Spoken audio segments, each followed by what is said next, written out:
بسم اللہ الرحمن الرحیم۔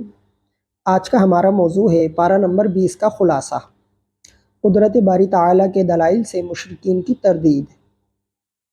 امن خلق السماوات والارض وانزل لكم من السماء ماء فانبتنا به حدائق ذات بہجہ۔ اللہ تعالیٰ اپنی قدرت کاملہ کے دلائل بیان کر کے مشرکین کی تردید فرما رہے ہیں، کیونکہ مشرکین کہتے اور مانتے تھے کہ اس کائنات کو اللہ تعالیٰ نے پیدا کیا ہے، مگر انتظام کا کام اللہ تعالیٰ نے اپنے علاوہ دوسرے معبودوں کو سونپا ہوا ہے، لہٰذا ان معبودوں کی بھی عبادت کرنی چاہیے۔ آسمان و زمین کو اللہ تعالیٰ نے بنایا، کائنات میں مختلف قسم کی رنگ ریلیاں یعنی سرسبز باغات، متحرک زمین پر مضبوط پہاڑ کو گاڑنا، خوشخبری لانے والی ہواؤں کو بھیجنا، دو سمندروں کے درمیان پردہ حائل کرنا، بے قرار آدمی کی پکار پر اس کی تکلیف کو دور کرنا، ابتداءً پیدا کر کے موت کے بعد دوبارہ زندہ کرنا، آسمان و زمین سے روزی دینا، یہ سب کچھ خدا تعالیٰ کرتا ہے، تو عبادت کے لائق اور مستحق بھی وہی ہے۔ تسلی خاتم الانبیاء صلی اللہ علیہ وسلم۔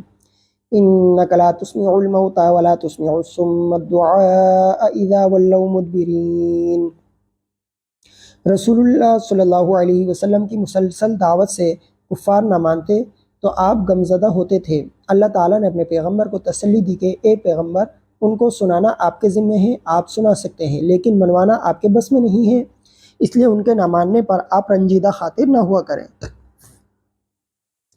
جس طرح قبر پر آپ کسی مردے کو سنا دیں اور وہ بات قبول نہ کرے، اسی طرح اگر یہ بات سنیں اور قبول نہ کریں تو یہ مردوں کی طرح ہیں، یہ قلباً مردے ہیں۔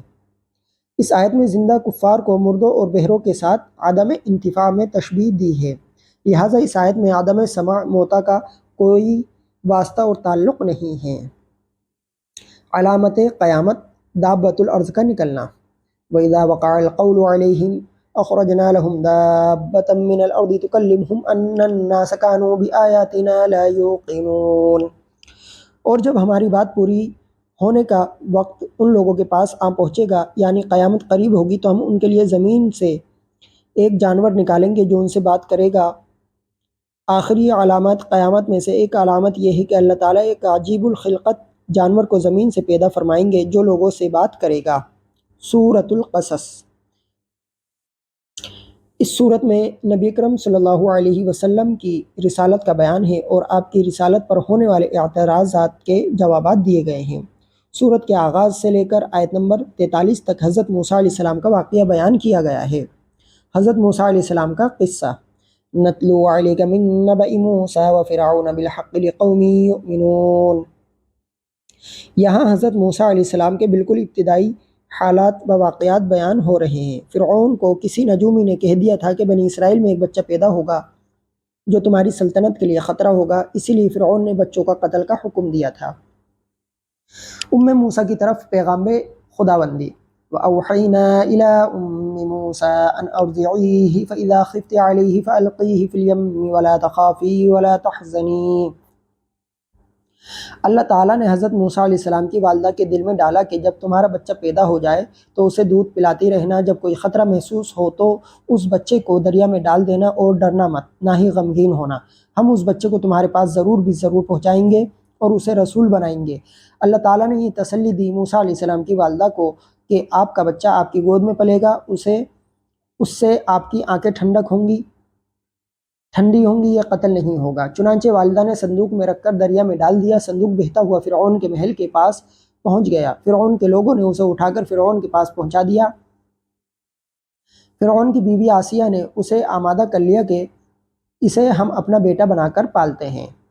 پھر آگے پورا واقعہ بیان ہو رہا ہے کہ جب موسیٰ علیہ السلام کو دودھ پلانے کا مسئلہ پیش آیا تو آپ نے کسی بھی عورت کا دودھ نہ پیا۔ اخت موسیٰ یعنی موسیٰ علیہ السلام کی بہن کی تجویز کے مطابق موسیٰ کو دودھ پلانے کے لیے لایا گیا۔ موسیٰ علیہ السلام نے اپنی ماں کا دودھ قبول فرما لیا۔ اللہ تعالیٰ کے وعدے کے مطابق موسیٰ علیہ السلام کو اپنی والدہ کے پاس لوٹا دیا گیا۔ قبطی کا قتل۔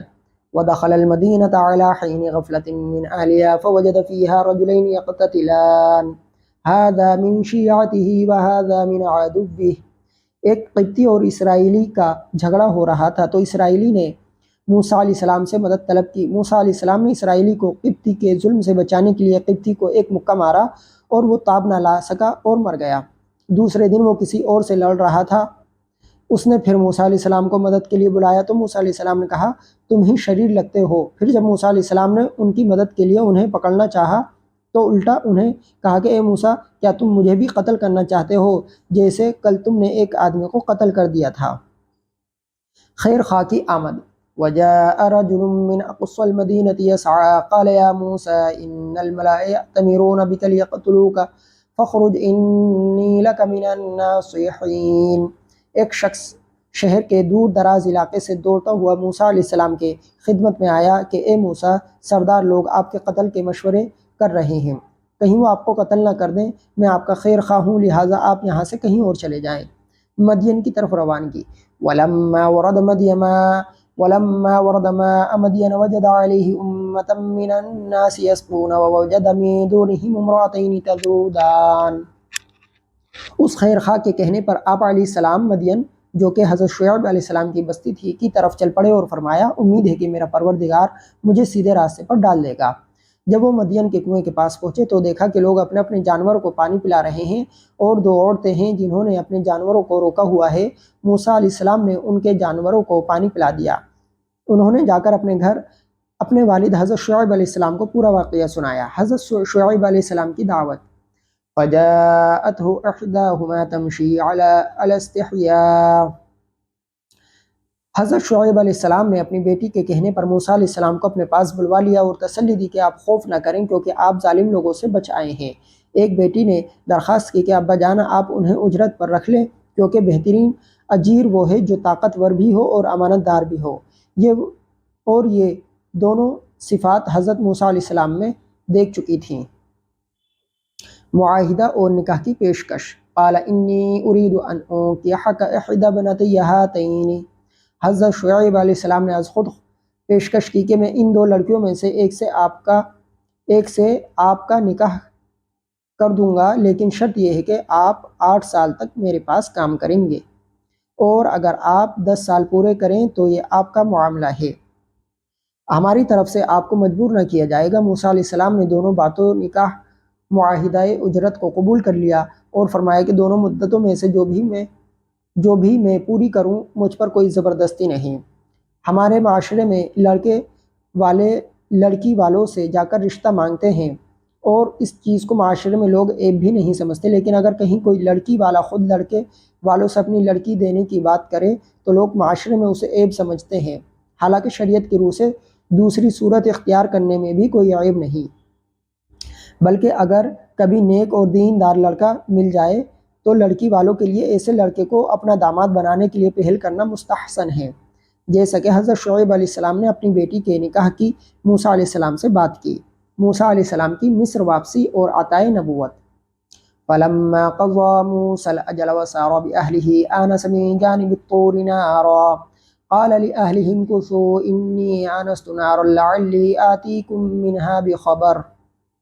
حضرت موسیٰ علیہ السلام مدین سے بیوی کو ہمراہ لے کر مصر واپس روانہ ہوئے۔ رات سرد اور اندھیری تھی اور موسیٰ علیہ السلام کی بیوی امید سے تھی۔ ان کو دردہ زہ شروع ہوا۔ موسیٰ علیہ السلام کے پاس چکماق تھا کہ پتھر پر مارتے تو آگ نکلتی، لیکن کوشش کے باوجود اس سے آگ نہ نکلی۔ آپ نے دور سے دیکھا کہ ایک جگہ آگ ہے تو بیوی کو بتا کر آگ لینے کے لیے چلے گئے۔ جب وہاں پہنچے تو آگ نہیں بلکہ تجلی الہی تھی جس سے درخت چمک رہا تھا۔ موسیٰ علیہ السلام کو حکم ہوا کہ اے موسیٰ، میں تمہارا رب ہوں، آپ اپنے جوتے اتار دیں کیونکہ آپ اس وقت طویٰ کی مقدس وادی میں ہیں۔ اسی مقام پر اللہ تعالیٰ نے آپ کو نبوت اور معجزات بھی عطا فرمائے۔ حکم دیا کہ فرعون کے پاس جائیے تو آپ نے اپنے بھائی حضرت ہارون علیہ السلام کو اللہ تعالیٰ سے اپنا معاون بنوایا۔ خاتم الانبیاء کی نبوت کی دلیل۔ خاتم الانبیاء کی نبوت پر دلائل۔ وما كنت بجانب الغرب إذ قضينا إلى موسى الأمر وما كنت من الشاهدين۔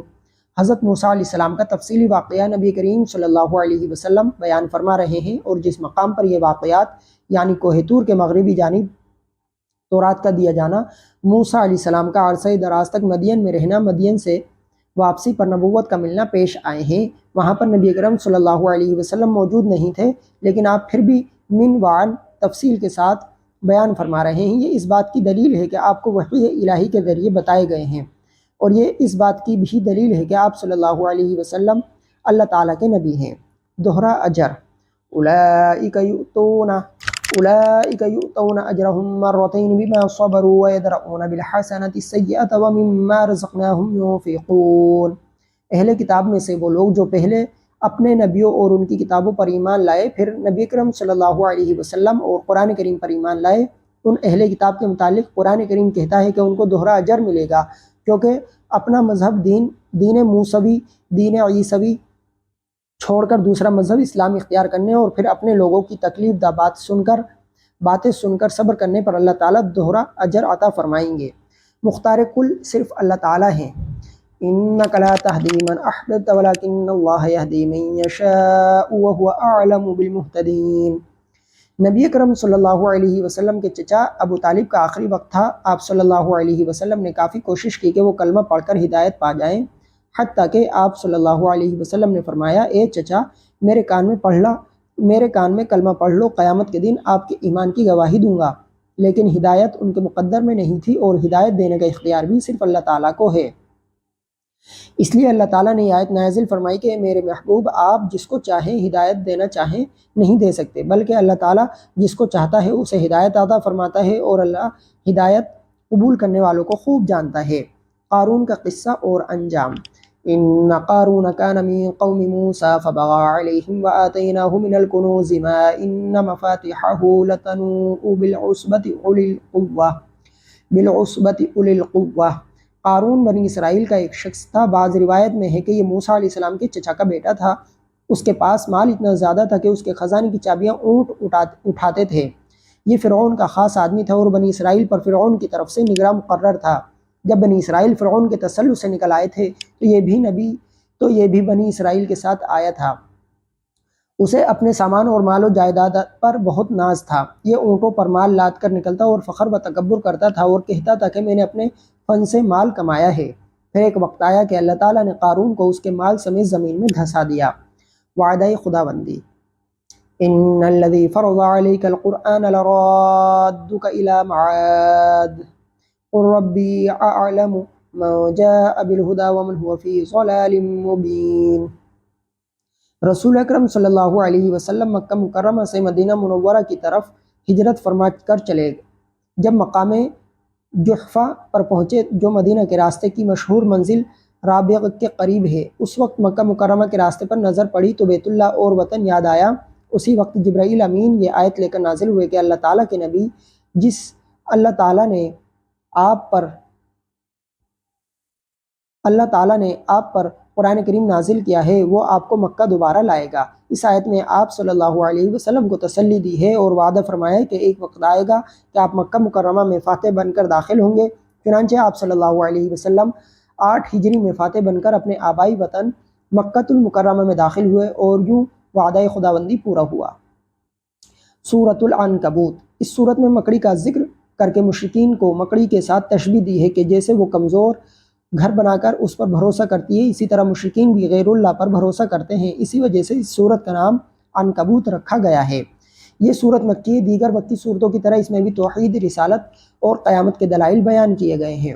سابقہ اقوام کے واقعات ذکر کر کے اہل ایمان کو تسلی دی گئی ہے کہ اہل ایمان پر پہلے آزمائشیں آتی ہیں، پھر آسانی آتی ہیں۔ والدین کی اطاعت و فرمانبرداری کے لیے معتدل اصول بیان کیا گیا ہے۔ اگر مؤمنین پر کسی جگہ میں دین پر چلنا اور عمل کرنا مشکل ہو جائے تو ہجرت کر کے اس علاقے کو چھوڑنے کی ترغیب دی گئی ہے، کیونکہ اللہ تعالیٰ کی زمین وسیع ہے۔ مومنین پر آزمائش۔ احسب الناس ان یترکوا ان یقولوا آمنا وهم لا یفتنون۔ یہ وہ زمانہ تھا جب کفار کی طرف سے مسلمانوں پر ظلم ستم کیا جاتا تھا۔ بعض اوقات مسلمان پریشان ہو جاتے اور نبی پاک صلی اللہ علیہ وسلم سے درخواست کرتے کہ اللہ تعالیٰ سے ہمارے لیے مدد کی دعا فرمائیں۔ یہاں مؤمنین کو تسلی دی گئی ہے کہ اللہ تعالیٰ نے جو جنت تمہارے لیے تیار فرما رکھی ہے وہ اتنی سستی نہیں کہ تکلیفوں کے بغیر حاصل ہو جائے، لہٰذا تکلیف آئیں گی لیکن وہ عارضی ہیں، بہت جلد ختم ہو جائیں گی، لہٰذا تسلی رکھو، صبر سے کام لو۔ انہی آزمائشوں کی وجہ سے اللہ تعالیٰ سچوں اور جھوٹوں کے درمیان امتیاز فرمائیں گے۔ والدین کے ساتھ حسن سلوک کا حکم۔ وَوَصَّيْنَا الْإِنسَانَ بِوَالِدَيْهِ حُسْنًا۔ وَإِن جَاهَدَاكَ لِتُشْرِكَ بِي مَا لَيْسَ لَكَ بِهِ علم فَلَا تُطِعْهُمَا۔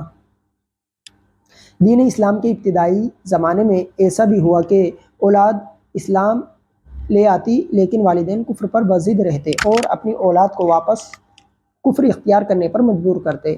اس آیت میں اللہ تعالیٰ نے ایک معتدل اور برحق اصول عطا فرمایا کہ والدین کافر بھی ہوں تب بھی ان کی اطاعت و فرما برداری اور ان سے حسن سلوک کرنا چاہیے، لیکن اگر وہ کفر کا حکم دیں یا کوئی ایسا حکم دیں جو شریعت کے خلاف ہو تو اس میں والدین کی اطاعت نہ کرنا واجب اور ضروری ہے۔ آخرت میں کوئی کسی کا بوجھ نہیں اٹھائے گا۔ وقال الذين كفروا للذين آمنوا اتبعوا سبيلنا ولنحمل خطاياكم وما هم بحاملين من خطاياهم من شيء انهم لكاذبون۔ بعض کفار ایسے تھے جو اہل ایمان سے کہتے کہ تم ایمان چھوڑ کر واپس کفر اختیار کر لو، اگر قیامت کے دن مواخذہ ہوا تو ہم تمہارا بوجھ اٹھا لیں گے۔ اس آیت میں کفار کی اس لغو اور فضول پیشکش کی بھرپور تردید کی گئی ہے کہ قیامت کے دن ہر انسان اپنے گناہوں کا بوجھ خود اٹھائے گا، کوئی کسی کے گناہوں کا بوجھ نہیں اٹھائے گا۔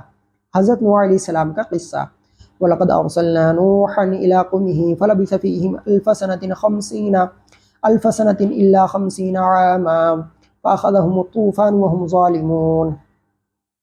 یہاں سے کئی آیات تک چند ایک سابقہ انبیاء یعنی نوح، ابراہیم، اسحاق، لوط اور شعیب علیہ السلام کے واقعات بیان کر کے نبی اکرم صلی اللہ علیہ وسلم اور حضرات صحابہ رضی اللہ عنہم کو تسلی دی گئی ہے کہ سابقہ امتوں کو بھی پہلے آزمائش کا سامنا کرنا پڑا، پھر بالآخر اللہ تعالیٰ نے ان آزمائشوں کو ختم کر کے اہل ایمان کو فتح اور غلبہ عطا فرما دیا۔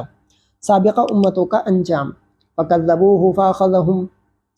فَكَذَّبُوهُ فَأَخَذَتْهُمُ الرَّجْفَةُ فَأَصْبَحُوا فِي دَارِهِمْ جَاثِمِينَ۔ یہاں سے اللہ تعالیٰ ان سابقہ امتوں کا انجام ذکر فرما رہے ہیں جنہوں نے اپنے انبیاء علیہ السلام کی تکذیب کی اور اس کے نتیجے میں اللہ تعالیٰ نے انہیں تباہ و برباد کر دیا۔ ان میں قوم سمود، قوم عاد، قارون، قوم نوح، قوم لوط، قوم شعیب داخل ہیں۔ تذکیر بایام اللہ کے ضمن میں اللہ تعالیٰ کفار و مشرکین کو تنبیہ فرما رہے ہیں کہ اگر تم بھی اپنی حرکتوں سے باز نہ آئے تو انہی والا انجام ہوگا۔ مشرک کی مثال۔ مثل الذین اتخذوا من دون اللہ اولیاء کمثل العنکبوت اتخذت بیتا وان اوہن البیوت لبیت العنکبوت۔ مشرک کی مثال دی کہ جس طرح مکڑی کا جالا تن کر اس پر بھروسہ کر لیتی ہے، اسی طرح مشرک بھی حقیقی خداوند قدوس کو چھوڑ کر دیگر معبودان باطلہ کو اپنا رکھوالا بنا لیتا ہے۔ جس طرح مکڑی کا جالا انتہائی کمزور ہوتا ہے، اسی طرح معبودان باطلہ بھی بے بس اور لاچار ہوتے ہیں اور کفار کو کسی قسم کا کوئی فائدہ نہیں پہنچا سکتے۔ وآخر دعوانا ان الحمد للہ رب العالمین۔